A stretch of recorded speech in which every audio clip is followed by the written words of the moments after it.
Hello guys, thank you for jumping onto this Inshot tutorial now to create a cloud plus raindrop effect. So make sure you stick around till the end of the video so as not to miss any of the steps. So with that being said, let's get started.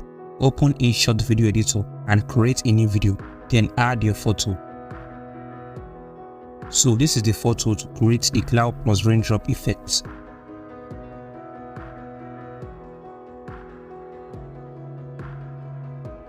Tap filter and go to effects.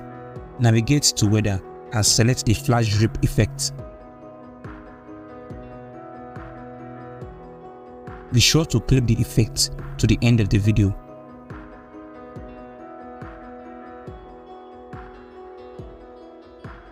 Next, tap PIP, go to material, select atmosphere and choose your desired material.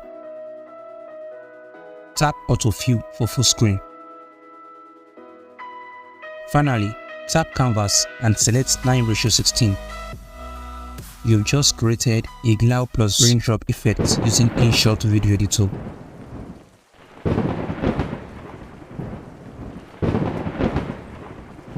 Thank you so much for watching and much love I got for you.